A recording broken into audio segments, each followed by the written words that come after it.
கர்த்தருடைய பரிசுத்த நாமத்திற்கு மகிமை உண்டாவதாக.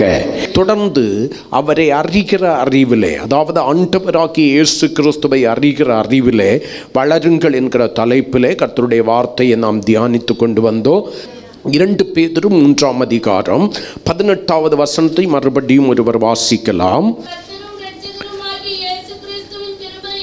நம்முடைய கர்த்தரும் இரட்சகருமாகிய இயேசு கிறிஸ்துவின் கிருபையிலும் அவரை அறிகிற அறிவிலும் வளருங்கள். அவருக்கு இப்பொழுதும் என்றென்றைக்கும் மகிமை உண்டாவதாக. ஆமேன். நம்முடைய கர்த்தராகிய இயேசு கிறிஸ்துவை அறிகிற அறிவிலும் அவருடைய கிருபையிலும் வளருங்கள். அவரை அறிகிற அறிவிலே வளர ஆரம்பித்து விட்டோமே, ஆனால் நமக்குள்ளாய் ஏற்படுகிற ஒரு மாற்றம் அல்லது கிரியையை குறித்து நான் உங்களுக்கு சொன்னேன். விசுவாசத்தோடு கூட தைரியம், தைரியத்தோடு கூட ஞானம், ஞானத்தோடு கூட இச்சையடக்கம், இச்சையடக்கத்தோடு கூட பொறுமை, பொறுமையோடு கூட தேவபக்தி, தேவபக்தியோடு கூட சகோதர சிநேகம், சகோதர சிநேகத்தோடு கூட அன்பு பெருக ஆரம்பிக்கும். அவரை அறிகிற அறிவிலே வளர்ந்து கொண்டிருக்கிறதான நம்முடையதான வாழ்க்கையில அந்த வளர்ச்சியை தடை பண்ணுகிற ஒரு காரியம் என்ன? மனமேட்டிமை என்று சொன்னேன். அந்த மனமேட்டிமை என்கிற ஒன்று யாருக்குள்ளாய் உருவாகிறதோ அவர்கள் கிறிஸ்துவை அறிகிற அறிவிலே வளர்ந்தவர்களாய் அல்ல, அடைந்த வளர்ச்சியையும் இழந்து போகிறவர்களாய் மாறிவிடுவார்கள். அல்லேலூயா. கிறிஸ்துவை விட்டு இடறுவதற்கு காரணம் என்ன? அநேக பேருடைய மனமேட்டிமை என்று சொல்லுவேன். கிறிஸ்துவை கிட்டி சேராதபடிக்கு தடையாயிருக்கிறது என்ன? அவர்களுடைய மனமேட்டிமை என்று சொல்லுவேன். அப்படி அந்த பகுதிகளை நாம் தியானித்து விட்டு, ஆண்டவராகிய இயேசு கிறிஸ்து மனிதனாக இந்த உலகத்திலே வாழ்ந்து கொண்டிருக்கிறதான வேளையில் அவரை அநேகம் பேர் அறிந்திருந்தார்கள். அவரை குறித்து அநேகம் பேர் விதவிதமாய் சொன்னார்கள். மிகவும் முக்கியமாக 5 பேர் எப்படி அறிந்திருந்தார்கள் என்று சொல்லி 5 நபர்களை உங்களுக்கு சுட்டி காண்பித்து, நாம் ஏதோ ஒரு தேவைக்காக மட்டும் ஆண்டவராகிய இயேசு கிறிஸ்துவை அறிகிறவர்களாய் இருக்கக்கூடாது. நம்முடையதான வாழ்க்கையிலே நாம் அவரை அறிகிற அறிவு எப்படிப்பட்டதாய் இருக்க வேண்டும்? நம்முடைய வளர்ச்சி எதுவரைக்கும் இருக்க வேண்டும்? அந்த வளர்ச்சியானது இயேசு கிறிஸ்துவினுடைய சாயலுக்கொப்பான சாயலாய் நாம் மாறும் வரையிலும் நாம் வளர வேண்டும் என்று சொல்லி நாம் முதல் பகுதியை முடித்தோம். 2வது பகுதியிலே வளரும் போது அல்லது வளர்ந்தால், அவரை அறிகிற அறிவிலே வளர்ந்தால் நமக்கு வருகிறதான 5 ஆசீர்வாதங்களை குறித்து நம்ம தியானிச்சு முடித்தோம். இன்னைக்கு 6வது காரியத்தை தியானிக்க போகிறோம். 1, அவரை அறிகிற அறிவிலே வளரும் போது உலகத்தின் அசுத்தங்களுக்கு நம்ம விலக்கி பாதுகாக்கப்படுகிறோம். அதாவது நம்முடைய பரிசுத்தத்தை பாதுகாக்கிறவர்களாய் மாறுகிறோம். 2, கனி உடையவர்களாய் மாறுகிறோம். அதாவது மனம் திரும்புதலுக்கு ஏற்ற தேவனை மகிமைப்படுத்துகிற கனி உடையவர்களாய், நற்கிரியை உடையவர்களாய் மாறுகிறோம். 3, தேவ பக்தி உடையவர்களாய் மாறுகிறோம். அதாவது இந்த ஜீவனுக்கும் இனி வரப்போகிற ஜீவனுக்கும் பிரயோஜனம் உள்ளதாய் இருக்கிற தேவ பக்தி நமக்கு கொடுக்கப்படுகிறது. அது நமக்கு உருவாகிறது. அது ஒரு ஆசீர்வாதம். 4வதாக கிருபை பெருக ஆரம்பிக்கிறது என்று சொன்னேன். இந்த கிருபை இல்லாவிடில் தேவ ராஜ்யத்தை நானும் நீங்களும் சுதந்திரிக்க முடியாது. இந்த கிருபையின் பெருக்கம் தான். ஒரு மனுஷன் எந்த அளவுக்கு தேவ கிருபையிலே பெருகுகிறானோ அந்த அளவிற்கு அவன் அழிவிலிருந்து பாதுகாக்கப்பட்டு தேவனுடைய சமூகத்திலே சென்று சேர்வான். கடந்த வாரத்திலே சமாதானம் பெருகும் என்று சொன்னேன். அறிகிற அறிவிலே நாம் வளர ஆரம்பிக்கும் போது 5வது நமக்கு கிடைக்கிறதான ஆசீர்வாதம் சமாதானம் பெருகும். அந்த சமாதானத்தை குறித்து வேதம் சொல்கிறது, உலகம் கொடுக்கக்கூடாத சமாதானம். அவருடைய சமாதானத்தை நமக்கு வைத்து போயிருக்கிறார். அல்லேலூயா. அவர் சமாதான பிரபுவாய் இருக்கிறார். நமக்கு சமாதானத்தை உண்டு பண்ணும் ஆக்கினையை அவர் மேல் ஏற்றுக்கொண்டு நமக்கு சமாதான காரணரானார் என்று சொல்லி வேதம் சொல்கிறது. அவருடைய சமாதானத்தை நமக்கு வைத்து போயிருக்கிறார். தேவனுடைய பிள்ளைகளுக்கு இந்த உலகத்தில் என்ன இருக்கோ இல்லையோ தேவ சமாதானம் அவர்களுடைய இருதயத்தையும் சிந்தையும் நிரப்பி இருக்க வேண்டும். உங்களுடைய சூழ்நிலைகள் எவ்வளவு கடினமானதாக இருந்தாலும் சரி, எப்பேற்பட்டதான நஷ்டங்கள், இழப்புகள், புறக்கணிப்புகள் உங்களுடைய வாழ்க்கையிலே வந்தாலும் சரி, நீங்கள் கிருபையிலிருந்து விழுந்து போகும்படியாக சாத்தான் நேரடியாகவோ ஏதோ மனுஷனை கொண்டோ பிரயோகிக்கிறதான அக்னி ஆஸ்திரங்கள் உங்களுக்கு விரோதமாக வீசப்படுகையிலும் இந்த சமாதானத்தை மட்டும் நீங்க இழந்துடக்கூடாது. காரணம், அவர் தம்முடைய கிருபையினாலே உங்களை தாங்குகிற தேவன். அல்லேலூயா. சமாதான தேவன் நம்மோடு கூட இருக்கிறார். அவரை மிஞ்சி எதுவுமே நம்ம வாழ்க்கையில வராதுங்கிற தெளிவு, அந்த சமாதான இரட்சண்யத்தின் சமாதானத்தையும் சந்தோஷத்தையும் இழந்துடக்கூடாது. அது வளர வளர இந்த சமாதானம் எப்படி இருக்கும்? பெருகும் என்று வேதம் சொல்கிறது. அல்லேலூயா. நீங்க அவரை அறிகிற அறிவில் வளர வளர வளர அவர்களுடைய சமாதானமும் கிருபையும் நம்மளே பெருக ஆரம்பிக்கும். இது கர்த்தர் கொடுக்கிற ஆசீர்வாதம். இன்றைக்கு ஆறாவதாக ஒரு ஆசீர்வாதத்தை கடைசியானதாய் சொல்லி முடிக்க வேண்டும் என்று வாஞ்சிக்கிறேன். ஆறாவதாக நம்ம ஏற்கனவே வாசித்த ஒரு வசனம் தான் 2 பேதுரு 1ஆம் அதிகாரம் அதனுடைய 3வது வசனத்தை வாசிக்கலாம். தம்முடைய மகிமையினாலும்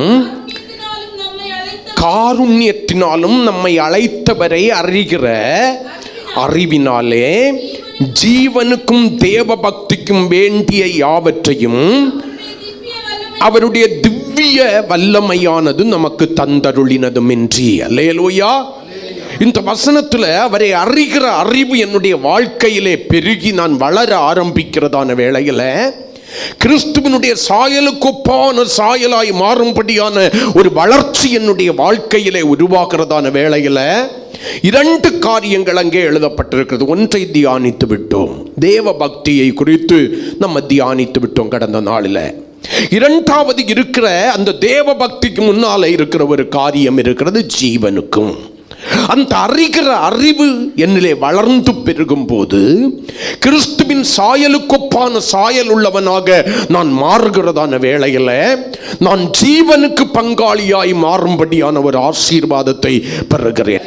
அவரை அறிகிற அறிவிலே நான் வளர்ந்து பெருகாத போது, அவருடைய சாயலுக்கொப்பான சாயலுடையவனாய் சாயலுடையவளாய் நான் மாறாத போது நான் ஜீவனுக்கு பங்காளி அல்ல. நான் மனம் திரும்பி இருக்கிறேன் என்று சொல்லுகிறபடியினாலே, நான் ஞானஸ்நானம் எடுத்து விட்டேன் என்று சொல்லுகிறபடியினாலே, நான் பரிசுத்தாவியின் அபிஷேகத்தை பெற்றிருக்கிறேன் என்று சொல்லுகிறபடியினாலே, நான் ஆவிக்குரிய சபையிலே அங்கமாய் இருக்கிறேன் என்று சொல்லுகிறபடியினாலே, வெளிப்புறமான சில மாறுதலை என்னுடைய வாழ்க்கையிலே நான் ஏற்படுத்தி இருக்கிறேன் என்று சொல்லுகிறபடியினாலே, அல்லது கிறிஸ்துவனுடைய மாம்சத்தையும் இரத்தத்தையும் நீங்கள் போஜன பானம் பண்ணுகிறபடியினாலே நீங்கள் ஜீவனுக்குரியவர்கள் என்று சொல்ல முடியாது. ஆனால் நீங்கள் ஜீவனை சுதந்திரிக்க வேண்டுமே ஆனால் இவைகளை எல்லாம் செய்கிற நீங்கள் செய்ய வேண்டிய அநேக காரியங்களையும் வேதம் போதிக்கிறது. அல்லேலூயா. அதுல ஒரு காரியம் என்ன? இவைகளை அனுபவிக்கிறதோடு கூட அல்லது இவைகளை நான் செய்கிறதோடு கூட நிறுத்தி விடாமல் என் ஆண்டவராகிய இயேசு கிறிஸ்துவை அறிகிற அறிவில் நான் வளர ஆரம்பிக்க வேண்டும். என் ஆண்டவராகிய இயேசு கிறிஸ்துவை அறிகிற அறிவில் நான் வளர ஆரம்பிக்கும் போது அந்த வளர்ச்சி எனக்குள்ளாய் ஏற்படுகிறதான வேளையில நான் ஜீவனுக்கு பங்காளியாய் மாறுகிறேன். எந்த அளவிற்கு கர்த்தருக்கு ஸ்தோத்திரம், கிறிஸ்துவை அறிகிற அறிவிலே நான் வளர்ந்து அவரை போல மாறுகிறேனோ அந்த அளவிற்கு தான் நித்திய ஜீவன் எனக்கு சொந்தம் என்று சொல்லி நான் உரிமை பாராட்ட முடியும். நம்ம அறிவை ஒரு குறிப்பிட்ட இதோடு கூட நிப்பாட்டி விடுகிறோம். குறிப்பிட்டதான ஒரு எல்லையோடு கூட நான் அறிஞ்சிட்டேன். இயேசுவை அறிந்து கொண்டேன், நான் பாவங்களை மன்னிக்கிறவராக அறிந்து கொண்டேன், என்னை சுகமாக்குகிறவராக அறிந்து கொண்டேன், எனக்கு சமாதானம் கொடுக்கிறவராக அறிந்து கொண்டேன். எல்லாத்துக்கும் மேல ஒரு அறிவு இருக்கிறது, என்னை ஆசீர்வதிக்கிறவராக. இன்னைக்கு நிறைய பேர் ஆண்டவராகிய இயேசு கிறிஸ்துவை ஆவிக்குரியவர்கள் தான், வேதத்தை அறியாதவர்கள் அல்ல, அறிந்தவர்கள் தான். அறிகிற ஒரு வித்தை என்னன்னா ஆசீர்வதிக்கிறவராக தான் பார்க்கிறாங்க. ஆமீன் சொல்லுங்களேன். அல்லேலூயா. நமக்கு எது தேவையோ அந்த அளவிற்கு நாம் அறிந்து கொண்டு அதிலே பூரணப்பட்டு போதும் என்று நிறுத்தி விடுகிறோம். எனக்கு ஒரு வியாதி இருக்குன்னா பரிகாரியாய் நான் அறிய விரும்புகிறேன். என்னுடைய வாழ்க்கையில் சில பிரச்சனைகள் இருக்கிறது என்றால் என்னை விடுதலையாக்குகிறவராக நான் அறிய விரும்புகிறேன். எனக்கு சமாதானம் இல்லாத வேளையில் சமாதானம் கொடுத்தாருன்னா அவர் எனக்கு சமாதானம் தந்தார். சிலர் ரட்சிக்கப்பட்டதை குறித்து சாட்சி சொல்லும் போது இதை தான் சொல்லுவார்கள். நான் ஆண்டவரை அறிந்தது எப்படி? எனக்கு கொட்டிய வியாதி, மருத்துவர்கள் கைவிட்டு விட்டார்கள், இயேசு சுகம் தந்தார். கடைசி வரைக்கும் நீ அந்த சுகம் தந்தவராகவே அறிந்து கொண்டிருக்காதே. நீ அறிந்ததல்ல, இனி அறிய வேண்டிய பகுதிகள் அதற்கு மேலாக இருக்கிறது. ஆண்டவர் ஒவ்வொரு முறையும் தன்னை உனக்கு வெளிப்படுத்த விரும்புகிறார். நீ எல்லா விதங்களிலும் ஆண்டவரை அறிகிற அறிவில் தேறினவனாய் இருக்க வேண்டும், தேறினவளாய் இருக்க வேண்டும் என்பதுதான் ஆண்டவருடைய விருப்பம். நீ ஏதோ ஒரு குறிப்பிட்ட காரியத்திற்கமாக மட்டும் அறிந்து இதுதான் இயேசுன்னு நினைச்சுக்கிட்டு இருந்தேன்னா அவருடைய சாயலுக்கொப்பான சாயல் உன்னிலே உருவாகாது. நான் என்கிற சுயம் என்னிலே அழிந்து கிறிஸ்து என்கிறதான நற்பொருள் என்னிலே பெருக ஆரம்பிக்காது. கிறிஸ்து என்கிறதான நற்பொருள் எந்த அளவிற்கு என்னுடைய வாழ்க்கையில வளர்ந்து பெருகுகிறதோ, நான் என்கிற சுயம் எந்த அளவிற்கு அழிந்து போகிறதோ அந்த அளவிற்கு நான் யாராய் மாறுகிறேன்? ஜீவனுக்கு பங்காளியாய் மாறுகிறேன். அல்லேலூயா. அப்ப நான் அறிந்ததை அல்ல, இன்னும் அறிய வேண்டும் என்கிற தாகம். ஃபாதர் பாடும்போது ஒரு பாட்டு பாடுவார், இன்னும் உம்மை அறியணுமே, இன்னும் உம்மை அறியணுமே, இன்னும் கிட்டி சேரணுமே, இன்னும் கிட்டி சேரணுமே. அவர் அறிஞ்சது போதும்னு நினைச்சிருப்பார். அண்ணா, நான் ரோமன் கத்தலிக்கில் ஒரு சாமியாராக இருந்தேன், கர்த்தர் என்னை சந்தித்தார், அதை விட்டு நான் வெளியே வந்தேன், கர்த்தருக்கு ஊழியம் செய்கிறேன். நான் அவரை அறிந்து கொண்டேன். அறிந்தபடியினால நான் ஊழியம் செய்கிறேன். அநேக பலர் ரட்சிக்கப்படுகிறார்கள், திருப்தி அடைந்திருப்பார். அடையாளங்கள் நடக்கிறது, அற்புதங்கள் நடக்கிறது, திருப்தி அடைந்திருப்பார். ஆனா அவர் சொல்லுறாரு, அவருடைய அனுபவத்தை தான் அங்க பாடலா வைக்கிறாரு, இன்னும் உம்மை அறியணும். அப்பதான் இன்னும் அறிவில் பூரணமாகல. அப்போஸ்தலனாகிய பவுலை போன்ற ஒரு அப்போஸ்தலனை நீங்க பார்க்க முடியாது. வேதாகமத்தில் அப்போஸ்தலர்களிலே பெரிய அப்போஸ்தலன், நான் கடந்த நாளிலும் அதை சொல்லி இருக்கிறேன். அவன் சொல்லுகிறார், அவரை அறிகிற அறிவின் மேன்மைக்காக, அந்த அறிவதற்கு தடையாய் இருக்கிற எனக்கு லாபமாய் தோன்றின எல்லாவற்றையும் நஷ்டம் என்று விட்டுவிட்டேன். எனக்கு சில லாபங்களாக தெரிந்த காரியங்கள் இருந்தது வரைக்கும் என்னால் அவரை அறிய முடியல. அப்போஸ்தலனாகிய பவுல் என்ன சொல்லி இருக்கலாம்? சபையை துன்பப்படுத்துகிறதான நியாயப்பிரமாணத்தின்படி வலது பக்கம் இடது பக்கம் சாயாமல் வாழ்ந்ததான சவுலாய் இருந்தேன், கர்த்தர் என்னை சந்தித்தார், பவுலாய் மாற்றினார், கனமான ஊழியத்தை எனக்கு தந்தார், நான் இப்பொழுது ஊழியம் செய்து கொண்டிருக்கிறேன். என்னுடைய கச்சைகளினாலே அற்புதம் நடக்கிறது, என்னுடைய உருமல்களினாலே அற்புதம் நடக்கிறது. பலத்த கிரியைகளை பரலோகத்தின் தேவன் என்னோடு இருந்து என்னுடைய கரங்களை கொண்டு செய்து கொண்டிருக்கிறார். நான் அறிந்து விட்டேன், சொல்லவில்லை. அவரை அறிகிற அறிவின் மேன்மைக்காக அப்போஸ்தலனாகிய பவுலுக்குள்ளால ஒன்று தெரியும், இதுவல்ல நான் அறிவில் தேறினது. நான் அறிவில் தேறினது எப்படி? எதுவரைக்கும் நான் வளர வேண்டும்? அவரை அறிகிற அறிவில் நான் எதுவரைக்கும் வளர வேண்டும்? அவருடைய சாயலுக்கு ஒப்பான சாயலாய் நான் மாறும் வரையிலும் வளர வேண்டும் என்கிற வாஞ்சை அப்போஸ்தலனாகிய பவுலுக்கு இருந்துச்சு. அந்த வளர்ச்சி தான் என்னை நித்திய ஜீவனுக்குள்ளாய் கொண்டு சேர்க்கும் என்கிற தெளிவு அவருக்கு இருந்துச்சு. அந்த வளர்ச்சி இல்லைன்னா நான் நித்திய ஜீவனுக்கு போக முடியாது என்கிறதான தெளிவு அவருக்கு இருந்தது. நன்றாய் நீங்கள் கவனித்துக் கொள்ள வேண்டும். பேதுரு சொல்லும்போது சொல்லுவார், பவுல் எழுதுகிற சில காரியங்கள் அரிதாக இருக்கிறது, கடினமானதாக இருக்கிறது, ஆனால் அவைகள் நமக்கு மிகுந்த பிரயோஜனம் உள்ளவைகளாக இருக்கிறது. அது பவுலினுடைய சொந்த கருத்துக்கள் அல்ல, தேவ ஆவியானவர் சபைக்கு கொடுத்ததான தூதுகள். கர்த்தருக்கு ஸ்தோத்திரம். இன்னைக்கு நம்ம நிறைய காரியங்களை அவாய்ட் பண்ண ஆரம்பிச்சிட்டோம். நான் மறுபடியும் உங்களுக்கு சொல்றேன், மனம் திரும்பினேன், ஞானஸ்நானம் எடுத்தேன், அபிஷேகம் பெற்றேன், சபைக்கு போறேன், திருவிருந்தெடுக்கிறேன், திஸ் ஓவர், முடிந்து விட்டது. நான் மரித்தால் பரலோகம் போவேன், இயேசு வந்தால் என்ன பண்ணுவேன்? மறுரூபம் ஆவேன். இன்னைக்கு நிறைய பேருடைய வளர்ச்சி தடைப்படுவதற்கு அறிஞ்சிட்டேங்கிற ஒரு எண்ணம் தான் காரணம். ஆனால் இன்னும் உம்மை அறியணும், இன்னும் அறிய வேண்டிய பகுதிகள் இருக்கிறது என்கிற வாஞ்சையோடு கூட அறிகிற அறிவுக்கென்று உங்களுடைய வாழ்க்கையை அர்ப்பணிக்கும் போது அந்த அறிவிலே வளர ஆரம்பிக்கிறீர்கள். கிறிஸ்து உங்களிலே பெருக ஆரம்பிக்கிறார். அவருடைய சாயலுக்கு ஒப்பான சாயலாய் நீங்களும் நானும் மாற ஆரம்பிக்கிறோம். ஆண்டவராகிய இயேசு கிறிஸ்து இந்த உலகத்திலே மனுஷனாக வந்ததனுடைய நோக்கம் பல இடங்களிலே வேதத்திலே எழுதப்பட்டிருக்கிறது. ஆண்டவராகிய இயேசு கிறிஸ்து இந்த உலகத்திலே பிறப்பதற்கு முன்பாகவே பழைய ஏற்பாட்டு பரிசுத்தவான்களை கொண்டும் இயேசு எதற்காக இந்த உலகத்திலே வரப்போகிறார் என்பதை குறித்தெல்லாம் எழுதப்பட்டிருக்கிறது. ஆமென் சொல்லுங்களேன். அங்கே மறைப்பொருளாய் எழுதப்பட்ட அநேக காரியங்கள் புதிய ஏற்பாட்டில் ஆண்டவராகிய இயேசு கிறிஸ்துவே பல இடங்களிலே 4 சுவிசேஷங்களிலும் சொல்லி இருக்கிறார். அல்லேலூயா.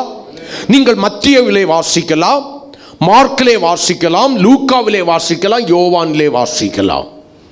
4 சுவிசேஷங்களிலும் நான் எதற்காய் இந்த உலகத்திலே வந்தேன், தேவனுக்கு சமமாயிருப்பதை கொள்ளையாடின பொருளாக எண்ணாமல் தேவ சமூகத்தை விட்டு என்னை வெறுமையாக்கி அடிமையின் ரூபம் எடுத்து இந்த உலகத்திலே நான் வந்ததற்கான நோக்கம் என்ன என்பதை குறித்து ஆண்டவராகிய இயேசு கிறிஸ்து பல இடங்களிலே சொல்லி இருக்கிறார். இப்ப அப்போஸ்தலர்களை பார்த்தீங்கன்னா அவர்களும் என்ன சொல்லி இருக்கிறாங்க, இயேசு வந்ததனுடைய நோக்கத்தை குறித்து. பவுல் சொன்ன ஒரே ஒரு காரியத்தை சொல்கிறேன், பாவிகளை ரட்சிக்கும்படி கர்த்தராகிய இயேசு கிறிஸ்து என்ன பண்ணினார், உலகத்திலே வந்தார். அப்ப நோக்கம் ஒண்ணுதான். ரட்சிப்பு என்பது எப்பொழுது உனக்கு நிறைவேறுகிறது, நீ நித்திய ஜீவனில் பிரவேசிக்கும் போதுதான். நீ நினைக்கிறது போல ஒரு மனம் திரும்புதலும் மூழ்கி எழும்புதலும் அல்ல உனக்கு ரட்சிப்பை கொண்டு வந்தது. அது ஒரு படி. நான் PhD பிடிச்சு பெரிய டாக்டரேட் முடிக்கணும்னு நினைக்கிற ஒரு பிள்ளைய கொண்டு போய் LKGயில் விடுகிறது போல அல்லது ப்ரீகேஜியில் விடுகிறது போல அது முதல் படி. நான் ப்ரீகேஜியை முடிச்ச உடனே நான் PhD முடிச்சிட்டேன்னு சொல்ல முடியாது. அல்லேலூயா. ஸ்டெப் பை ஸ்டெப்பா நான் கற்றுக்கொள்ள வேண்டிய எத்தனையோ காரியங்கள் இருக்கிறது. நமக்கு நலமான, நமக்கு சில காரியம் எது ஈஸியா இருக்கோ அதை முடிச்சுட்டு நான் அறிந்து விட்டேன், இவ்வளவுதான், ஓவர். ஆனா இயேசு எதற்காக வந்தேன் என்று சொல்கிறார். முழு வேதாகமத்தை நீங்கள் வாசிக்கிறதான வேளையில ஒரே ஒரு வசனத்தை நான் உங்களுக்கு சுட்டி காண்பிக்கிறேன். யோவான் எழுதின சுவிசேஷம் 10ஆம் அதிகாரம் அதனுடைய 10வது வசனத்தை ஒருவர் வாசிக்கலாம். யோவான் 10:10 ஆண்டவராகிய இயேசு கிறிஸ்துவே அங்கே சொல்கிறார், திருடன் திருடவும் கொல்லவும் அழிக்கவும் வருகிறானே அன்றி வேறு ஒன்றுக்கும் வரான். திருடன் என்பது யாரை சொல்கிறார்? பிசாசை சொல்றாரு. அவன் எதுக்கு வர்றான்? உன்னுடைய ஆத்துமாவை திருடவும் உன்னை பாவத்திற்குட்படுத்தி உன்னை மரணத்திற்கு தகுதி உள்ளவனாய் மாற்றி, அதாவது கொல்லவும், நித்திய ஜீவனுக்குள் பிரவேசிக்க முடியாதபடிக்கு உன்னை அழிக்கவும் வருகிறானே அன்றி வேறு ஒன்றுக்கு வர. அப்ப பிசாசு இந்த உலகத்தில் வந்ததனுடைய நோக்கம் என்ன? நல்லா கவனிச்சுங்க. எதை புரிஞ்சாதான் அதை புரிய முடியும். பிசாசு இந்த உலகத்திலே வந்ததனுடைய நோக்கம் என்ன? மனுக்குலத்தை திருடணும், கொல்லணும், அழிக்கணும். ஏன்னா அவன் திருடன் என்று வேதம் சொல்கிறது. ஆனா இயேசு வந்ததனுடைய நோக்கத்தை குறித்து அடுத்த பகுதியில் சொல்றாரு, நானோ அவன் திருடனும் கொல்லணும் அழிக்கணும் என்று நினைக்கிறவர்களுக்கு ஜீவன் உண்டாயிருக்கவும் அந்த ஜீவன் பரிபூரணப்படவும் வேண்டும் என்கிற நோக்கத்தோடு கூட வந்திருக்கிறேன். அவன் அழிக்கணும்னு நினைக்கிறான், இயேசு உன்னை வாழ வைக்கணும்னு நினைக்கிறார். அல்லேலூயா. ஜீவன் பரிபூரணப்படவும். அந்த பரிபூரணம் என்பது எதை குறிக்கிறது? முதலாவது என்னுடைய மரணத்தின் உயிர்த்தெழுதலின் நிமித்தம் உனக்கு ஜீவன் உண்டாக வேண்டும். பாவத்திலும் அக்கிரமத்திலும் மரித்து கிடக்கிற நீ என்னுடையதான வல்லமையினாலே உயிர்ப்பிக்கப்பட வேண்டும். அந்த வல்லமையினாலே உயிர்ப்பிக்கப்பட்டவனுடைய வாழ்க்கையிலே ஜீவன் பரிபூரணம் அடைய வேண்டும். அதாவது நீ நித்திய ஜீவனுக்கு பங்குள்ளவளாய் மாற வேண்டும். ஜீவனின் பரிபூரணம் என்பது எதை குறிக்கிறது? அந்த நித்திய ஜீவனை சுதந்தரிப்பது இருக்கிறது. அப்ப இயேசு வந்ததனுடைய நோக்கத்தை வெளிப்படையாய் சொல்லுகிறார். சாத்தானுடைய நோக்கம் என்ன? உன்னை அழிவாகிய இரண்டாம் மரணமாகிய அக்னியும் கந்தகமும் எரிகிறதான நரகாக்கினையிலே போட வேண்டும். அது சாத்தானுடைய நோக்கம். இயேசுவினுடைய நோக்கம் என்ன? அவனுடைய கரத்திலிருந்து உன்னையும் என்னை மீட்டெடுத்து அழியாமையை கொடுத்து ஜீவனை பரிபூரணப்படுத்துதல் ஆகிய நித்திய ஜீவனுக்குள்ளாய் உன்னை கொண்டு செல்ல வேண்டும். இது இயேசுவினுடைய விருப்பம். 2 பேருடைய தாட்ஸுக்கும் ரொம்ப வித்தியாசம் இருக்கிறது. அல்லேலூயா. ரெண்டு பேருடைய தாட்ஸும் எதிரெதிராக கிரியேட் செய்கிறது. நான் சொல்லுவேன், ஆண்டவருடைய சித்தமும் சாத்தானுடைய திட்டமும் இணைந்து செயல்படுவதில்லை. அதே போலதான் உங்களுடைய விருப்பமும் தேவனுடைய சித்தமும் இணைந்து செயல்பட முடியாது. அல்லேலூயா. அப்ப ஆண்டவராகிய இயேசு கிறிஸ்து வந்ததனுடைய நோக்கமே அதுதான்.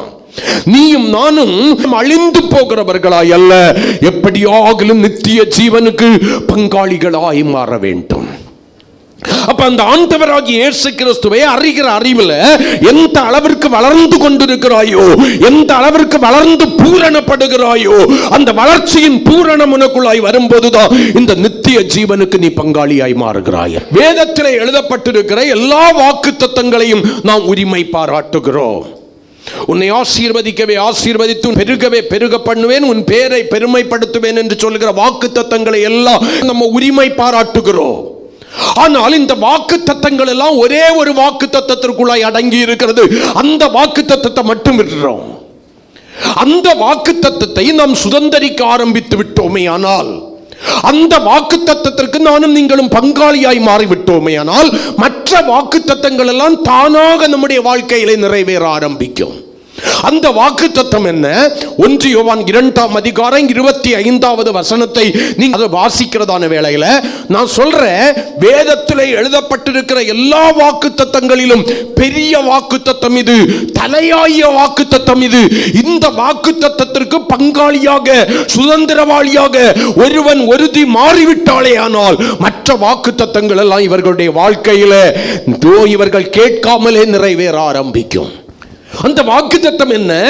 நித்திய ஜீவனை கொடுப்பேன் என்பதே அவர் நமக்கு பண்ணின வாக்குத்தத்தம். நித்திய ஜீவனை உங்களுக்கு அளிப்பேன் என்பதுதான். நித்திய ஜீவனுக்கு நீங்கள் சுதந்திரவாளிகளாய் மாற வேண்டும் என்பதுதான் ஆண்டவர் அளினதான் அந்த வாக்குத்தத்தம். 6:33 படி சொல்லுகிறேன் உங்களுக்கு, முதலாவது தேவனுடைய ராஜ்யத்தையும் அவருடைய நீதியும் தேடுங்கள், அப்பொழுது இவைகள் எல்லாம் உங்களுக்கு கூட கொடுக்கப்படும். நான் சொல்லுகிறேன், மற்ற வாக்குத்தத்தங்களுடைய ஆசீர்வாதங்கள் எல்லாம் உங்களுக்கு தேவையானால் முதலாவது தேவனுடைய ராஜ்யத்தையும் அவருடைய நீதியும் தேடுங்கள் என்று எழுதப்பட்டிருக்கிறது. அதனுடைய உண்மையான அர்த்தம் என்ன தெரியுமா? நித்திய ஜீவனை உனக்கு கொடுப்பேன் என்கிற அந்த வாக்குத்தத்தம். அந்த நித்திய ஜீவனுக்குரியவைகளை நீ தேடுகிறதான வேளையில் கர்த்தருடைய பரிசுத்த நாமத்திற்கு மகிமை உண்டாவதாக, மற்றவைகள் எல்லாம் உனக்கு கொடுக்கப்படும். நீ இயேசு கிறிஸ்துவை அறிகிற அறிவிலே வளராதது வரைக்கும், உன்னுடைய வளர்ச்சியின் பரிபூரணம் உருவாவதது வரைக்கும், கிறிஸ்துவின் சாயலுக்கு ஒப்பான சாயலாய் நீ மாறாதது வரைக்கும் நீ இந்த ஆசீர்வாதத்தை பெற்றுக்கொள்ள முடியாது. இந்த ஆசீர்வாதத்தை நீ சுதந்தரிக்க முடியாது. நித்திய ஜீவனை தாரும் தாரும் என்று கேட்டு நீ நித்திய ஜீவனை பெற்றுக்கொள்ள முடியாது. நீ நித்திய ஜீவனுக்காக கிரியை நடப்பிக்கும் போது அதை நீ பெற்றுக்கொள்வாய். நித்திய ஜீவனுக்காக கிரயத்தை நீ செலுத்த வேண்டும். உன்னுடைய தேடுதல் அதுவாக இருக்க வேண்டும், தேவனுடைய ராஜ்யத்திற்குரியவைகளாக இருக்க வேண்டும். உன்னை பார்க்கிறவங்க என்ன வேணும்னாலும் சொல்லிட்டு போட்டோம். உன்னுடைய தேடுதல் தேவனுடைய ராஜ்யத்திற்குரியதாய், அவர் உனக்கு இலவசமாக தன்னுடைய ஜீவனை கொடுத்து ஆமென் வைத்திருக்கிற ஆசீர்வாதமாகிய, மேன்மையான ஆசீர்வாதமாகிய இந்த நித்திய ஜீவனுக்குரியதாய் இருக்க வேண்டும். அப்ப இயேசு சொல்றாரு, ஜீவன் உண்டாயிருக்கவும் அந்த ஜீவனை பரிபூரணப்படுத்தவும் வந்தேன் என்று. இங்கே எழுதப்பட்டிருக்கிறது, நித்திய ஜீவனை அளிப்பேன் என்பதே உங்களுக்கு வாக்குத்தத்தம். அதுதான் மேன்மையான வாக்குத்தத்தம். ஆனா எல்லாத்தையும் தேடுற நம்ம இந்த நித்திய ஜீவன் என்கிற வாக்குத்தத்தத்தை மட்டும் சுதந்திரிக்க தவறி விடுகிறோம்.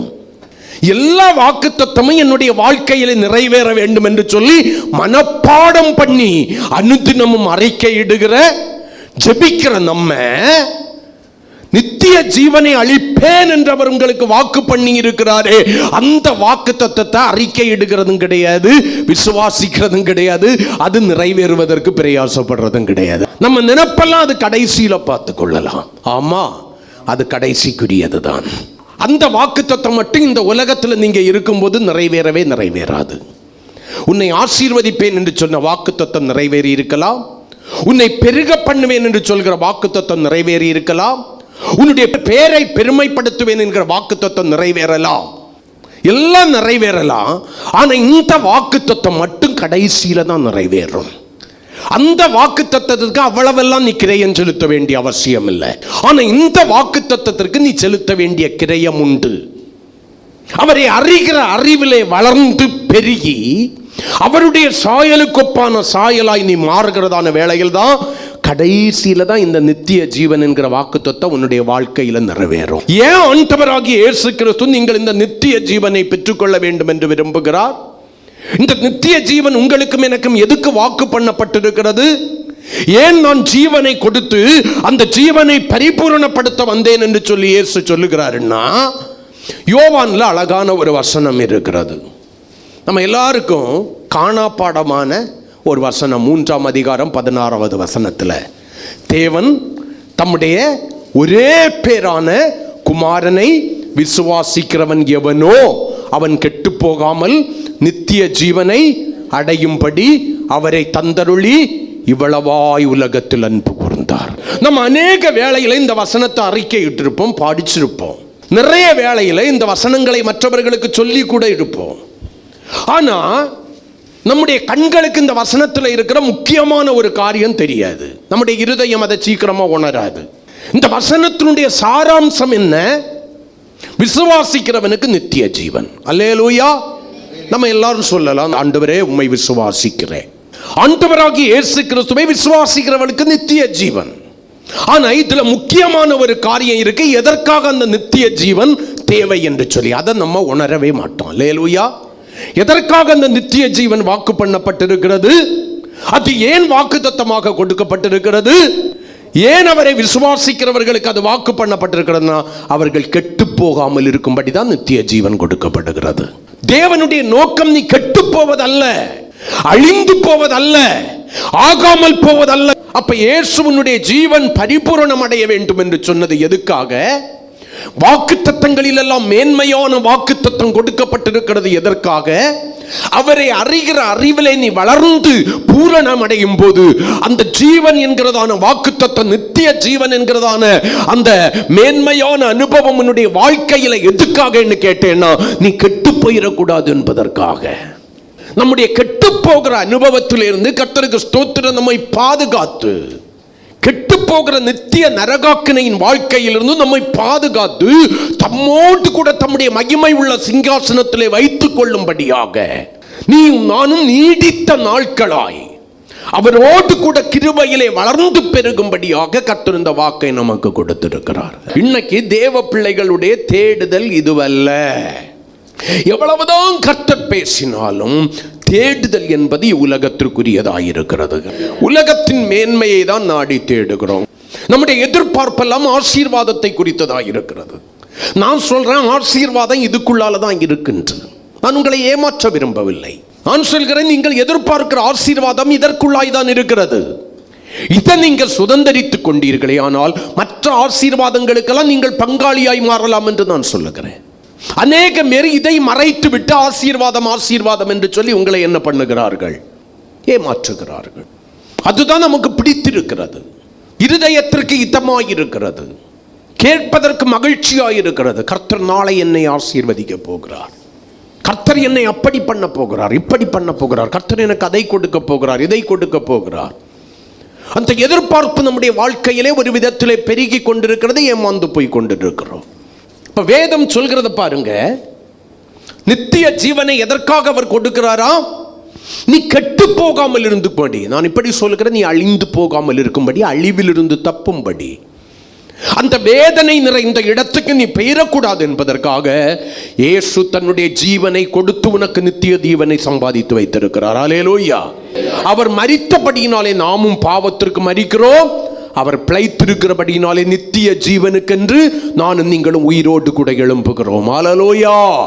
நம்ம எழுப்புகிறவர் தேவன் தான் எழுப்ப முடியும், நம்மவா எழும்ப முடியாது. ஜீவனுக்கென்று யாருக்குள்ளால விசுவாசம் வரும்? நித்திய ஜீவனுக்கென்று நியமிக்கப்பட்டவர்களுக்குள்ளால விசுவாசம் நம்ம எல்லாரிடத்திலையும் இருக்குன்னு நினைக்கிறோம். அது என்ன விசுவாசம் என்கிறத நான் நீங்களும் சோதித்து பார்க்க வேண்டும். அப்ப நம்ம நீங்களும் கெட்டு போய்விடக்கூடாது என்பதற்காக தான் அந்த நித்திய ஜீவன் நமக்கு வாக்கு பண்ணப்பட்டிருக்கிறது. அந்த ஜீவன் நம்முடைய வாழ்க்கையிலே பரிபூரணம் அடைய வேண்டுமே ஆனால் வேதம் சொல்கிறது, நம்ம அவரை அறிகிற அறிவில் என்ன பண்ணணும்? வளர வேண்டும். அந்த வளர்ச்சி பூரணமாக வேண்டும். வளர்ச்சி மனமேட்டிமையினாலே தடைப்படுவதற்கு நீங்கள் இடம் கொடுத்து விடக்கூடாது. எப்பொழுதும் நான் சரி, நான் மட்டும் சரி, நான் எல்லாவற்றிலும் சரி என்கிறதான ஒரு எண்ணம் உங்களுக்குள்ளாய் வருகிறதோ அங்கே நீங்கள் உங்களுடைய வளர்ச்சியை அழித்து விட்டீர்கள். இவ்வளவு நாள் நீங்கள் வளர்த்த வளர்ச்சியை நீங்கள் அழித்து விட்டீர்கள். வளர்ச்சி குறிப்பிட்ட இடத்தோடு கூட நின்று கொண்டிருக்கிறது.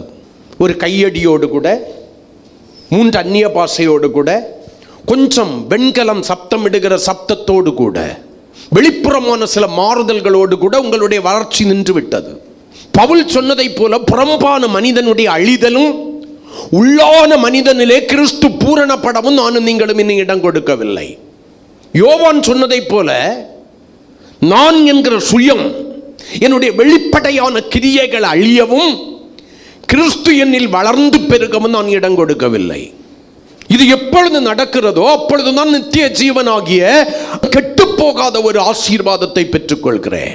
கெட்டுப்போகுதல் என்கிறதான ஒரு பெரிய சாபக்கேடிலிருந்து அப்பொழுதுதான் விடுதலை ஆகிறேன். அதை தேவ பிள்ளைகள் புரிந்து கொள்ள வேண்டும். நம்முடைய தேடுதல் இந்த உலகத்திற்குரியதாக இருக்கக்கூடாது. நம்முடைய தேடுதல் பரலோகத்திற்குரியதாக இருக்க வேண்டும். இயேசு சொன்னார், யோவான் 6ஆம் அதிகாரம் 27வது வசனத்தில் நீங்க வாசிக்கிறதான வேளையில, அழிந்து போகிற போஜனத்திற்காக அல்ல, அழிந்து போகிற உலக காரியங்களுக்காக அல்ல, அதோடு கூட உங்களை அழித்து போடுகிற, உங்களை அழிவுக்குரியவர்களாய் கெட்டு போகிறவர்களாய் மாற்றுகிற உலக காரியங்களுக்காக அல்ல. அதை கொலோசியரிலே தெளிவாய் எழுதப்பட்டிருக்கிறது. பூமிக்குரியவைகளை அல்ல, மேலானவைகள் என்று எழுதப்பட்டிருக்கிறது. அப்ப இந்த அழிவுக்குரியவைகள் எவைகள்? பூமிக்குரிய காரியங்கள். பூமிக்குரியவைகளை அல்ல, மேலானவைகளை. அதை தான் இயேசு இங்க சொன்னதை தான் அங்கே எடுத்து எழுதி இருக்கிறாங்க. இங்க இயேசு சொன்ன ஒரு காரியத்தை அங்க வெளிப்படையாக புரிந்து கொள்ளும்படி எழுதி இருக்கிறார்கள். கர்த்தருக்கு ஸ்தோத்திரம். இன்னும் இயேசு சொன்ன ஒரு காரியம் உண்டு. மனுஷன் உலகம் முழுவதையும் ஆதாயம் படுத்தினாலும் தன் ஜீவனை நஷ்டப்படுத்துவதனால் அவனுக்கு லாபம் என்ன? இந்த உலகத்தில் அழிந்து போகிற எல்லாவற்றுக்கும் அவன் அதிபதியா இருக்கட்டும். நம்ம சிலருடைய வாழ்க்கையை பார்த்தா நமக்கு இப்படி ஒரு வாழ்க்கை கிடைக்காதான்னு நினைக்கிறோம். நம்ம அநேக பேருக்கு ஒரு எண்ணம் என்ன, இப்படி ஒரு வாழ்க்கை நமக்கு கிடைக்காதா? ஆனா வேதம் நம்மை பார்த்து கேட்கிறது, மனுஷன் உலகம் முழுவதையும் ஆதாயப்படுத்தினாலும், பல லட்சம் கோடிகளை சேர்த்து வைத்தாலும், ஆஸ்தி சம்பாத்தியங்களை பெருக பண்ணினாலும், அவன் வசதி வாய்ப்புகளோடு கூட இந்த உலகத்திலே வாழ்ந்தாலும் தன் ஜீவனை நஷ்டப்படுத்தினால், கர்த்தராகிய இயேசு கிறிஸ்து கொடுக்கிற அவரை அறிகிற அறிவின் வளர்ச்சியின் மூலமாக அவனுக்குள்ளாய் வருகிறதான அந்த நித்திய ஜீவனை அவன் நஷ்டப்படுத்தினால் அவனுக்கு லாபம் என்ன? எதை கொண்டு போக போகிறான்? அதனாலதான் இயேசு இங்க சொல்றாரு, அழிந்து போகிற போஜனத்திற்காக அல்ல. இந்த போஜனம் நீ எவ்வளவு சேர்த்தாலும் அழிஞ்சு போதும், அது ஒன்னையும் அழிச்சு போட்டுரும், கெடுத்து போட்டுரும். நித்திய ஜீவன் வரைக்கும் நிலை நிற்கிற போஜனத்திற்காக கிரியை நடப்பீங்கள், அதை மனுஷகுமாரன் உங்களுக்கு தருவார், பிதாவாகிய தேவன் உங்களை முத்திரித்திருக்கிறார். நீங்கள் நடப்பிக்கிற கிரியைகள், உங்களுடைய செயல்கள் நித்திய ஜீவனை பெற்றுக்கொள்வதற்காக இருக்க வேண்டும். உங்களுடைய முயற்சி இயேசுவினுடைய சாயலுக்கொப்பாய் சாயலாய் மாறுவதற்குரிய வளர்ச்சியாய் இருக்க வேண்டும். இருக்கிறபடியே எந்த ஒரு பிரயோஜனமும் இல்லை. ஆனால் அதை நித்திய ஜீவன் என்கிற ஒன்றை நீங்கள் சுயமாய் பெற்றுக்கொள்ள முடியாது. அதை யாரு தாரது? உங்களுக்கு இயேசு தருவார். அவர் தான் அதுக்கு என்ன பண்ணி இருக்கிறாரு? கிரயம் செலுத்தி இருக்கிறார். அவரே இல்லாம, அதுதான் அவர் சொன்னார், நானோ ஜீவன் உண்டாயிருக்கவும் அதை பரிபூரணப்படுத்தவும் வந்தேன் என்று சொன்னார். நீங்க புரிந்து கொள்ள வேண்டும். அப்ப அவரை விட்டுக்கிட்டு நான் என்ன பண்ண முடியாது? நித்திய ஜீவனை வாழும்போடி வாழ்ந்துகிட்டு கடைசியில போய் கர்த்தருக்கு ஸ்தோத்திரம் நானும் போக முடியாது.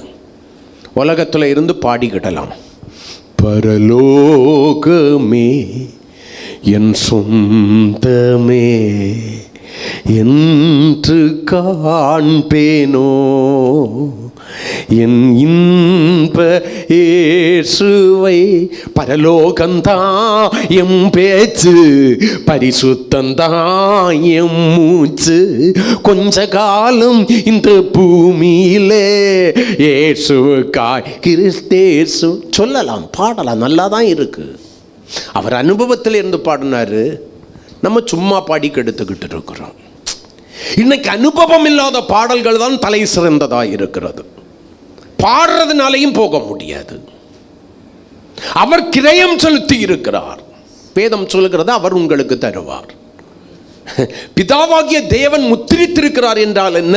அவரை அதிகாரப்படுத்தி இருக்கிறார். இப்படியாய் சொல்லுகிறேன், நித்திய ஜீவனை உங்களுக்கு கொடுக்கிற அதிகாரம் பிதாவாகிய தேவன் இயேசு கிறிஸ்துவின் இடத்திலே கொடுத்திருக்கிறார். எப்படி ஆதாமும் ஏவாளும் கூட்டி சேர்ந்து உலகத்தை சாத்தான் கிட்ட விற்று அந்த அதிகாரத்தை அவனுக்கு கொடுத்தார்களோ அப்படித்தானே வேதம் சொல்லுகிறது. உலகம் யாருக்குள்ளால கிடக்கு? பொல்லாங்கனுக்குள் கிடக்கிறது. அவனுக்குள்ளால கிடக்கிறதுக்கு காரணம் என்ன? அதன் அதிகாரத்தை சாத்தானுடைய கரத்துல விற்று போட்டார்கள். விலைக்கு வைக்கப்பட்ட கனிக்கு ஆசைப்பட்டு விற்று போட்டார்கள். கர்த்தருக்கு ஸ்தோத்திரம். அங்கிருந்துதான் மரணம் உருவாயிற்று, அங்கிருந்துதான் கெடுதல் உருவாயிற்று, அங்கிருந்துதான் அழிவு உருவாயிற்று, அங்கிருந்துதான் வேதனை உருவாயிற்று, அங்கிருந்துதான் கண்ணீர் உருவாயிற்று, அங்கிருந்துதான் பிரிவினை உருவாயிற்று, அங்கிருந்துதான் பாவமே பிறந்தது. அதனாலதான் அவன் தைரியமா சொல்றான் இயேசுவை பார்த்து, உலகம் யாருக்கு கையில இருக்கு? எனக்கு கையில. நீர் உருவாக்கினவன் உம்முடைய சாயலின் படியும் ரூபத்தின் படியையும் உருவாக்கின முதல் மனிதனாகிய ஆதாமும் ஏவாளும் எனக்கு அதை விற்று போட்டார்கள். அவன் பொய் சொல்லல, இயேசு கிட்ட பொய் சொல்லல. இயேசு அங்க சொன்னாரா, நானாக்கும் உருவாக்கின, நீ எப்படி நீ உருவாக்கினேன் என்று சொல்லலாம். உருவாக்குனது அவர் தான். இயேசு இப்படி சொல்லல, என் கையில தானே இருக்கு, அது எப்படி எனக்கு பொருளை எனக்கே விற்கலான்னு சொல்லி இயேசு கேட்கல. நல்லா புரிஞ்சுக்கணும். இயேசுவுக்கு தெரியும் உருவாக்கினது நான் தான். அதை காவல் செய்யும்படி வைத்தவன் அதை விற்று போட்டான். இப்ப இந்த உலகத்துக்கு அதிபதி என்று சொல்லி யோவான் 14ஆம் அதிகாரத்திலே இயேசு சாத்தானை சொல்கிறார். யோவான் 14ஆம் அதிகாரம் கடைசி வசனத்தை வாசிக்கிறதான வேளையிலே வேதம் சொல்கிறது, உலகத்தின் அதிபதி உங்களிடத்தில் வருகிறான். அவர் தன்னை குறித்து சொல்கிறார், ஒரு மனுஷனாக சொல்லுகிறாரு. உலகத்தின் அதிபதி என்னிடத்தில் வருகிறான், அவனுக்கு எங்கிட்ட ஒண்ணு இல்லை, அழிவுக்குரிய காரியம் எதுவுமே எங்கிட்ட இல்லை. அப்ப ஆண்டவர் சொல்லுகிற ஒரு காரியம் என்ன? நான் நீ அழிவிலிருந்து மீட்கப்பட வேண்டும் என்பதற்காக தான் என் ஜீவனை கொடுத்து உனக்கு நித்திய ஜீவனை உருவாக்கினேன். அதை உனக்கு வாக்குத்தத்தமாய் கொடுத்திருக்கிறேன். அந்த ஜீவனை கொடுக்கும்படியான அதிகாரத்தை பிதாவாகிய தேவன் என்னுடைய கரத்திலே கொடுத்திருக்கிறார். என்னை இல்லாமல் நீங்கள் ஒன்றும் செய்ய முடியாது. என்னை இல்லாம என்னை போல மாறாம கர்த்தருக்கு ஸ்தோத்திரம், ஆதாம் இழந்த தேவ சாயலை நீங்க மறுபடியும் சுதந்தரிக்க அமைந்த ஜீவனுக்குள்ளாய் பிரவேசிக்க முடியாது. இதை நீங்கள் பெற்றுக்கொள்ள வேண்டுமே ஆனால் செலுத்த வேண்டிய ஒரு கிரயம் உண்டு. என்னை அறிகிற அறிவிலே வளர்ந்து என்னை போல மாற வேண்டும். அந்த அறிவிலே வளராதது வரையிலும் இந்த ஆசீர்வாதத்தை நீங்கள் உரிமை பாராட்ட முடியாது. இதற்கு நீங்கள் சொந்தக்காரர்கள் அல்ல. அழகா சொல்றாரு, அழிந்து போகிற போஜனத்திற்காக அல்ல, அது உன்னையும் சேர்த்து அழிச்சிரும், நீ அழிஞ்சிட போயிடாதுங்கிறதுக்காக தான் நான் என் ஜீவனை கொடுத்து உன்னை மீட்டிருக்கிறேன். உன்னுடைய அழியாமையை உண்டு பண்ணுகிற நித்திய ஜீவனுக்காக கிரியை நடப்பிக்க வேண்டும். நம்ம எதுக்காக கிரியை நடப்பிக்கிறோம்? இப்ப நம்முடைய செயல்பாடுகள் எதற்காக இருக்கிறது? அதை கர்த்தராகிய இயேசு உனக்கு தருவார். பிதாவாகிய தேவன் அவரை முத்திரித்திருக்கிறார், அதிகாரப்படுத்தி இருக்கிறார். அவருக்கு கொடுக்கப்பட்ட அதிகாரத்தை நீ நம்பினாயானால் அவரை அறிகிற அறிவிலே வளர்ந்து பெருகி அவரை போல மாறி இந்த நித்திய ஜீவனை நீ சுதந்தரித்துக் கொள்ள வேண்டும். அல்லேலூயா. வேதத்தில் அழகான ஒரு வசனம் உண்டு. எல்லா வசனமும் அழகுதான், ஆனா சில வசனங்கள் மட்டும் ஹைலைட்டா இருக்கும், ரொம்ப அழகா இருக்கும். சில வசனங்களை நீங்க மேலோட்டமாக வாசித்தீர்கள் என்றால் அதுல என்ன இருக்குன்னு நமக்கு புரியாது, ஏதோ எல்லாம் ஒண்ணு போல இருக்கு. யோவான் 5ஆம் அதிகாரம் 39வது வசனத்தை கொஞ்சம் வாசிங்க. வேத வாக்கியங்களை ஆராய்ந்து பாருங்கள், அவைகளால் உங்களுக்கு நித்திய ஜீவன் உண்டென்று எண்ணுகிறீர்களே, என்னை குறித்து சாட்சி கொடுக்கிறவைகளும் அவைகள் தானே. அப்ப அவரை அறிகிற அறிவில் வளர்ந்து அவரை போல மாறி இந்த நித்திய ஜீவனை சுதந்தரித்துக் கொள்ள வேண்டுமே ஆனால் வேத வாக்கியங்களை நீங்கள் ஆராய்ந்து பார்க்கிறவர்களாய் இருக்க வேண்டும். இப்படி சொல்லுகிற ஒரு ஆராய்ச்சியாளனாய் மாறு. கடமைக்காக வேதம் வாசித்தீர்களா, ஒரு போர்டை பார்த்துக்கிட்டு வேதம் வாசிக்கலன்னு ஆண்டவர் அடிச்சிருவாரு, கட கட கட கட கட பட பட பட பட பட. நீ வேகமாய் வாசிப்பதற்கு ஒரு நேரம் உண்டு. ஆனால் வேதம் எப்படி வாசிக்கப்பட வேண்டுமா? சங்கீதம் 1ஆம் அதிகாரம் நமக்கு சொல்லுகிறது, இரவும் பகலும் தியானமாயிருக்கிற மனுஷன் தியானித்து வாசிக்க வேண்டும். தியானிக்கும் போதுதான் அனல் மூள ஆரம்பிக்கும். தியானிக்கும் போதுதான் மறைப்பொருள் வெளிப்பட ஆரம்பிக்கும். தியானிக்கும் போதுதான் ரகசியங்கள் உனக்கு வெளிப்பட ஆரம்பிக்கும். தியானிக்கும் போதுதான் அந்த வசனம் உனக்குள்ளாய் அனல் முண்டு கிரியை செய்ய ஆரம்பிக்கும். வசனம் உன்னுடைய உள்ளான மனிதனிலே மாறுதல் கொடுக்க ஆரம்பிக்கும். எல்லாத்துக்கும் நேரம் இருக்கிற நமக்கு வேதத்தை வாசிப்பதற்கு தியானிப்பதற்கு நேரம் இல்லை. அதுக்கென்று நேரத்தை ஒதுக்க மாட்டோம், முடியல. வேதம் சொல்கிறது நித்திய ஜீவன் என்கிற ஒன்று உனக்கு வேணும்னா வேத வாக்கியங்களை ஆராய்ந்து பார்க்க வேண்டுமா? இது இயேசு சொன்ன ஒரு காரியம், அவர் சொல்லி தந்த ஒரு ரகசியம். நான் மனம் திரும்பினேன், ரட்சிக்கப்பட்ட, ஞானஸ்நானம் எடுத்தேன், பரிசுத்த ஆவியின் அபிஷேகத்தை பெற்று மாம்சத்தை புசித்து இரத்தத்தை பானம் பண்ணுகிற நித்திய ஜீவனை பெற்றுக்கொண்டேன் என்று எண்ணக்கூடாது. வேதத்திலே ஒரு சபையாரை குறித்து பவுல் சொல்லுவார். அவர்கள் வேத வசனங்களை ஆராய்ந்து என்ன பண்ணினாங்க? நற்குணசாலிகளாய் மாறினார்கள். ஆராய்ச்சி என்பதுதான் நம்முடைய வாழ்க்கையில் என்ன பண்ணும்? ஒரு மாறுதலை கொண்டு வரும். ஆராய்ச்சி என்பதுதான் நம்முடைய இருதயத்திலே பதிய ஆரம்பிக்கும். ஆராய்ச்சி என்பதுதான் நம்மை சிந்திக்க தூண்டும். எதையோ ஆராய்ந்து பார்க்கிற நம்ம தேவனுடைய வசனத்தை ஆராய்கிறது கிடையாது. ஆராய்ந்து பாருங்கள், அது உங்களுடைய வாழ்க்கையை மாற்றும். ஆராய்ந்து பாருங்கள், அது உங்களுக்கு நித்திய ஜீவனை கொண்டு வரும். ஆராய்ந்து பாருங்கள், நீங்கள் வேதத்தின் வெளிச்சத்திலே நடப்பதற்கு உங்களுடைய வாழ்க்கையை அர்ப்பணிப்பீர்கள். வாரத்திற்கு ஒரு முறை கேட்கிற பிரசங்கங்கள் அல்ல. நான் கேட்கிறேன், போன வாரம் நான் பண்ணின பிரசங்கம் உங்களை எத்தனை பேருக்கு ஞாபகத்தில் இருக்கு? சிலவங்களுக்கு கேட்டுக்கிட்டு வாசலை விட்டு போவதற்கு முன்னாலேயே ஆகாயத்து பறவை வந்து அதை எடுத்துட்டு போயிடுறான். அது இருதயத்திலே பதியாதபடியினால் தான் நம்முடைய சுபாவங்கள் மாறவில்லை. அது மாறணும். நான் இன்னதை செய்வேன் என்று சொல்வதற்கு உனக்கு உரிமை இல்லை. ஆராய்ந்து பார். அந்த ஆராய்ச்சி உன்னை வளர்ச்சி உடையவனாய் மாற்றும். அந்த வளர்ச்சி உனக்கு நித்திய ஜீவனை கொண்டு வரும். இதுதான் வளர்ச்சியின் பூரணம். ஆராய ஆராய ஆராய. உலக ஞானத்துக்காக ஆராயாத, கீழ்ப்படிவதற்காக ஆராய். இன்னைக்கு உலக ஞானத்திற்காக வேதத்தை ஆராய்கிறவர்கள் உண்டு. கடந்த நாளில் நீங்க பார்த்திருப்பீங்க, 78 மணி நேரத்தில் வேதாகத்தையும் வாசித்து முடித்தார். பயங்கர வரவேற்பு. நான் அதில் ஒன்று போட்டிருந்தேன், அவங்க போட்ட அந்த போஸ்டில் ஒன்று போட்டிருந்தேன். வேதாகமம் என்பது உலக சாதனைக்காக வாசிக்கப்பட வேண்டியதல்ல. வேதாகமம் என்பது வாசித்து கை கொண்டு நடப்பதற்கு அளிக்கப்பட்டது. தப்பு. உலகத்துக்கு முன்னால் ஒரு சாதனைக்காக, கின்னஸ் சாதனைக்காக வேதத்தை நான் வாசித்து முடிக்கிறேங்கிறது தப்பு. ஆண்டவர் எங்கேயாவது சொல்லி இருக்கிறாரா? சாதனைக்காய் அல்ல. அப்ப அவரை அறிகிற அறிவில் வளர்ந்து அவரை போல மாறி இந்த நித்திய ஜீவனை சுதந்தரித்துக் கொள்ள வேண்டுமே. ஆனால் வேத வாக்கியங்களை நீங்கள் ஆராய்ந்து பார்க்கிறவர்களாக இருக்க வேண்டும். என்னுடைய ஊழியத்தின் ஆரம்பத்திலே ஒரு வாலிப பெண்ணை பைத்தியம் பிடித்தவளாக கொண்டு வந்திருந்தார்கள். அவளுடைய பைத்தியத்திற்கு காரணம் என்ன என்று கேட்கும்போது, அவர்களுடைய சபையிலே வேதாகம போட்டி என்று ஒன்று வைத்திருந்தார்கள். வயதிற்கு ஏற்றபடி ஒரு பகுதியை கொடுத்தார்கள். இவள் கொஞ்சம் பெரிய பெண், காலேஜ் படித்திருந்தால் இவளுக்கு கொடுக்கப்பட்டது சங்கீதம் 119, இவளையும் இவளை சார்ந்தவர்களுக்கும். இதை காணாமல் படித்து ஒரு பிசிறு இல்லாமல் சொல்ல வேண்டும். போட்டியின் நாள் வந்தது. எல்லோரும் சொல்ல ஆரம்பித்தார்கள். இவளுடைய முறை வந்தது. இவளும் சங்கீதம் 119 சொல்ல ஆரம்பித்தாள். மற்றவர்கள் எடுத்துக்கொண்ட நேரத்தை பார்க்கிலும் சொற்ப நேரத்திலே சொல்லிவிட்டாள். நேர்த்தியாய் அழகாய் சொல்லிவிட்டாள். அங்கிருந்ததான நடுவர்கள் அவளை பாராட்ட ஆரம்பித்தார்கள். அங்கிருந்தவர்கள் அவரை பாராட்ட ஆரம்பித்தால் இவளுக்கு தலைகால் புரியாமல் இவள் துள்ள ஆரம்பித்தாள். பெருமை நிறைந்தவளாய் மாறிவிட்டால் அது அவளை பைத்தியமாய் மாறிவிட்டது. அப்படி பெருமையா பேசி கெட்ட வார்த்தையெல்லாம் பேசும். வேதம் சொல்கிறது, உன்னுடைய நினைவுகள் என்னுடைய நினைவுகளும் அல்ல, உன்னுடைய வழிகள் என்னுடைய வழிகளும் அல்ல. வேத வசனங்களை ஆராயுங்கள், அதை தியானியுங்கள், அதை கை கொள்ளுங்கள். அவரை போல வளருங்கள், அவருக்கு ஒப்பாய் வளருங்கள், நித்திய ஜீவனை பெறுவீர்கள்.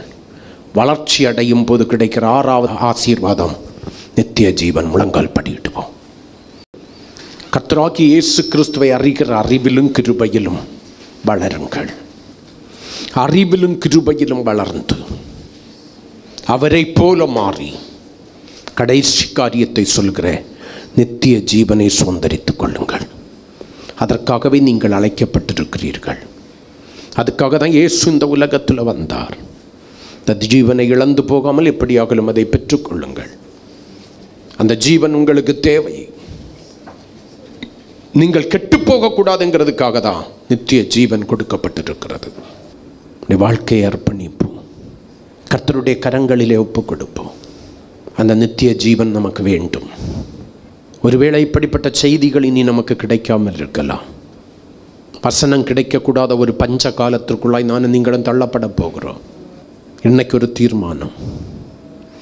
வேதத்தை ஆராய்ந்து தியானித்து அனல் மூண்டு அதை கை கொண்டு இயேசுவை போல மாறும்படி வளர்ந்து அவருடைய சாயலை தரித்து அவர் எனக்கு வைத்திருக்கிற வாக்கு பண்ணி இருக்கிற அந்த நித்திய ஜீவனை சுதந்தரிப்பே. அழிவுக்குரியவைகளை சுதந்தரித்து அழிந்து போகிறவனாய் அல்ல, அழிந்து போகிறவளாய் அல்ல, அழியாமையை சுதந்தரிப்பதற்கு இயேசுவை போல மாறுவேன். ஒப்புக்கொடுங்க.